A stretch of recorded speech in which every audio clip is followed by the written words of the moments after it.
દર્શક મિત્રો, વીટીવી ન્યૂઝના જ્ઞાન, આધ્યાત્મ અને જ્યોતિષના ત્રિવેણી સંગમ રૂપ કાર્યક્રમ ભવિષ્ય દર્શનમાં આપનું સ્વાગત છે.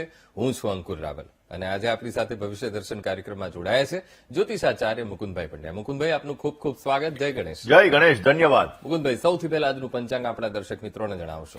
લંબોદર નમસ્તુભ્યમ સતતમ મોદક પ્રિય નિર્વિઘ્નમ કુરુ મે દેવ સર્વ કાર્યેષુ સર્વદા. વાલા સર્વ દર્શક મિત્રોને પ્રથમ તો જય ગણેશ. દર્શક મિત્રો, સુખનો કારક, વૈભવનો કારક એવા શુક્ર મહારાજ, કારણ કે શુક્ર એવું કહી શકાય કે દાંપત્ય જીવનનો પણ કારક છે, સુખનો પણ કારક છે અને આપણા જીવનની અંદર દરેક પ્રકારના વૈભવ અને લક્ઝરી આઇટમનો પણ કારક ગ્રહ છે.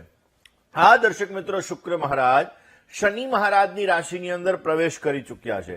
તો આ શુક્રનો પ્રવેશ તમારા જીવનની અંદર તમને કેવું પરિણામ આપશે, તમારા જીવનની અંદર તમને કેવો લાભ આપશે અને કઈ રાશિના જાતકોને નુકસાન કરાવશે, આ દરેક વિષયો ઉપર આપણે ચર્ચા કરીશું. પરંતુ શરૂઆત આજના પંચાંગથી કરીએ. દર્શક મિત્રો, આજના પંચાંગની જો વાત કરવામાં આવે તો આજે તારીખ 8/2/2026 અને રવિવારનો આજે દિવસ બની રહ્યો છે. માઘ મહિનાના કૃષ્ણ પક્ષની આજે સપ્તમી કહેતા આજે સાતમની તિથિ છે.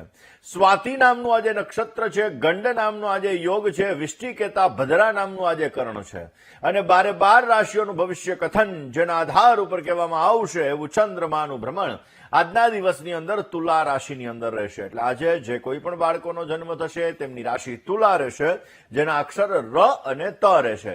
તો આજે જન્મનાર બાળકોનું ભવિષ્ય સુંદર, સુખમય, આનંદમય, હર્ષમય, લાભમય રહે તેવી શુભકામના સાથે જય ગણેશ. બિલકુલ મુકુંદભાઈ, હવે આજે આપણા દર્શક મિત્રો માટે દિન વિશેષમાં શું છે ખાસ? દર્શક મિત્રો, દિન વિશેષની અંદર રોજબરોજ આપણે નવા સબ્જેક્ટ ઉપર, નવા વિષયો ઉપર ચર્ચા કરતા હોઈએ છીએ. દર્શક મિત્રો, આજે આપણે વાત કરીશું ગોચરના ગ્રહોની અંદર પરિભ્રમણ થતા અલગ અલગ ગ્રહોની. દર્શક મિત્રો, ક્યાંક ને ક્યાંક જોવા જઈએ તો શુક્ર મહારાજ, જેને આપણે વૈભવનો કારક ગ્રહ કહીએ છીએ, જેને આપણે સુખનો કારક ગ્રહ કહીએ છીએ, જે આપણા જીવનની અંદર બહુ જ મહત્વનો ફાળો ભજવે છે અને લક્ઝરી આઇટમનો કારક પણ આ શુક્ર ગ્રહ છે.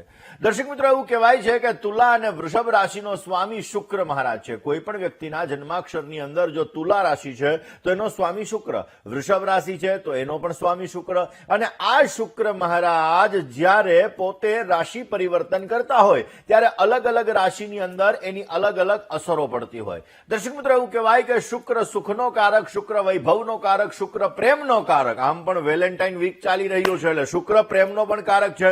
એવું કહી શકાય શુક્ર કલાનો કારક, શુક્ર વિલાસિતાનો કારક છે અને એનો પ્રભાવ ક્યાંક ને ક્યાંક જે વ્યક્તિનો શુક્ર સારો હોય આવા વ્યક્તિઓના જીવનની અંદર સૌંદર્યને લગતો લાભ મળી શકે, આવા વ્યક્તિઓના જીવનની અંદર આકર્ષણને લગતો લાભ મળી શકે. અને એ જ શુક્ર મહારાજ, જેને ન્યાયાધીશ કહેવામાં આવે, જેને જજ કહેવામાં આવે, એવા શનિ મહારાજ જે કર્મના કારક છે એની રાશિની અંદર પ્રવેશ કરી ચૂક્યા છે. તારીખ 6 તારીખના રોજ, એટલે કે 6/2/2026 રોજ આ શુક્ર મહારાજનો પ્રવેશ કુંભ રાશિની અંદર પ્રવેશ થઈ ગયો છે. દર્શક મિત્રો, એવું કહેવાય છે કે ઘણી બધી રાશિઓને એના નકારાત્મક પરિણામ પણ મળશે, જ્યારે ઘણી બધી રાશિઓને સકારાત્મક પરિણામ મળશે, કારણ કે શુક્ર પૈસાનો પણ કારક છે, લક્ષ્મીનો પણ કારક છે. અને આ શુક્ર મહારાજ એક રાશિની અંદર લગભગ 23 થી 30 દિવસ સુધી રહેતા હોય છે, એટલે કે લગભગ 1 મહિનાની આજુબાજુ. હવે આ 1 મહિનો તમારા માટે કેવો રહેશે? આ 1 મહિનાની અંદર શુક્ર મહારાજ તમારી રાશિ ઉપર કેવો પ્રભાવ પાડશે, કઈ રાશિના જાતકોને કરશે માલામાલ અને કઈ રાશિના જાતકોના જીવનની અંદર આપશે સમસ્યાઓ. દર્શક મિત્રો, આજના આ સબ્જેક્ટની અંદર, આજના આ વિષયની અંદર આજે આપણે આ ચર્ચા કરવાની છે. દર્શક મિત્રો, ખાસ કરીને શુક્ર એની 12 રાશિ ઉપર અલગ અલગ અસર પડતી હોય, પરંતુ દેશ અને દુનિયા ઉપર પણ એની અસર પડે, કારણ કે દરેક ગ્રહ, દેશ અને દુનિયા, કારણ કે મેદની જ્યોતિષ દ્વારા જોવા જઈએ તો એની અસર આપણા જીવન ઉપર તો પડતી જ હોય છે, પરંતુ શેર માર્કેટ ઉપર, ગોલ્ડ સિલ્વર માર્કેટ ઉપર અને દુનિયાની અંદર પણ અલગ અલગ દેશો ઉપર આ શુક્ર મહારાજની અસર આપણે જોઈશું. હવે દર્શક મિત્રો, જ્યારે આ શુક્ર મહારાજ શનિ મહારાજની રાશિની અંદર પ્રવેશ કરી ચૂક્યા છે તો દિવાળી ઉપરના પ્રોગ્રામની અંદર અંદર દિવાળી પહેલાના પ્રોગ્રામની અંદર પણ મેં કીધું હતું, સોના ચાંદીના ભાવ વિશે ઘણી બધી ચર્ચા થઈ હતી અને એમાં ઘણા બધા લોકોના ફોન કોલ્સ પણ આવ્યા હતા કે મુકુંદભાઈ તમે એવું કહેતા હતા કે ફેબ્રુઆરીની આજુબાજુ ભાવ ઘટશે. તો આપણે જોયું કે જે ભાવ 1,75,000ની આજુબાજુ પહોંચી ગયો હતો કે 1,90,000ની આજુબાજુ પહોંચી ગયો હતો, એ ભાવ પાછો ઘટવાનો ચાલુ થયો. હજી દર્શક મિત્રો ક્યાંક ને ક્યાંક આ સમયગાળો હજી થોડો ઘણો રહેશે. ચાંદીના ભાવ વધવાના ચાન્સીસ હજી વધી જશે. જ્યારે ગોલ્ડના ભાવની વાત કરવામાં આવે તો ગોલ્ડના ભાવની અંદર પણ થોડું કરેક્શન આપણને જોવા મળશે, પરંતુ એ ત્યારબાદ એટલે કે 17 તારીખ પછી પાછા ગોલ્ડ અને સિલ્વરના ભાવની અંદર વળી પાછો તમને ઉછાળો જોવા મળી શકે અને જે ઉછાળો ક્યાંક ને ક્યાંક એટલે જે લોકોને ખરીદી કરવી હોય આ સમયગાળા પહેલા જો ખરીદી કરે તો એને વિશેષ લાભ મળી શકે. હવે વાત આપણે દેશ અને દુનિયાની કરીએ. દર્શક મિત્રો, શુક્ર મહારાજનો જ્યારે કુંભ રાશિની અંદર પ્રવેશ થઈ ગયો છે તો આપણે જોઈશું કે અલગ અલગ જગ્યાએ જે ટેરિફ વોર ચાલતા હતા એ ટેરિફ વોરની અંદર રાહત મળતી જણાશે. અલગ અલગ જગ્યાએ જે યુદ્ધો ચાલતા હતા આ યુદ્ધોની અંદર આંશિક રાહત જોવા મળશે. આંશિક રાહત, કારણ કે થોડા સમય પછી, કારણ કે 2026નું વર્ષ આપણે શરૂઆતમાં જ આપણે કીધેલું છે કે આ વર્ષ એ યુદ્ધનું વર્ષ છે, એટલે આપણે જોઈશું કે આ સમયગાળાની અંદર આંશિક થોડી ઘણી રાહત જોવા મળશે ને એ પછી એટલે કે ક્યાંક ને ક્યાંક થોડોક સમય વીતશે એ પછી આપણે જોઈશું કે જે બીજો રાઉન્ડ ચાલુ થશે ને એ રાઉન્ડની અંદર ઘણી બધી સમસ્યાઓ અલગ અલગ દેશોની અંદર, દુનિયાની અંદર આપણને જોવા મળી શકે. હવે વાત રાજકારણની આપણે કરી લઈએ. દર્શક મિત્રો, આ શુક્ર મહારાજનો જ્યારે કુંભ રાશિની અંદર પ્રવેશ થઈ ચુક્યો છે, કારણ કે શુક્ર અને ન્યાયના દેવતાની રાશિની અંદર પ્રવેશ થઈ ચુક્યો છે, તો આપણે જોઈશું કે આ સમયગાળાની અંદર રાજકારણની અંદર નવા નવા સમીકરણો બનશે, નવી નવી વસ્તુઓ બનશે અને એ નવી વસ્તુઓ ક્યાંક ને ક્યાંક લાભ આપશે. આમ જોવા જઈએ તો સત્તાધારી પક્ષને આ સમયગાળાની અંદર ઘણા બધા લાભો મળી શકે એવા સંપૂર્ણ ચાન્સીસ આ સમયગાળાની અંદર જણાઈ રહ્યા છે. હવે વાત દર્શક મિત્રો, આપણે શુક્ર મહારાજ ક્યાંક ને ક્યાંક એવું કહી શકાય કે જેની કુંડલીની અંદર સૂર્ય અને શુક્ર આ બંને ગ્રહો સાથે છે, પરંતુ અંશાત્મક રીતે સાથે જોડાયેલા છે, એટલે શુક્ર મહારાજ અસ્તના થઈ ચુક્યા છે. હવે જેની કુંડલીમાં શુક્ર અસ્તનો હોય આવા વ્યક્તિઓને સુખ ઓછું છે એવી અનુભૂતિ કરાવડાવે.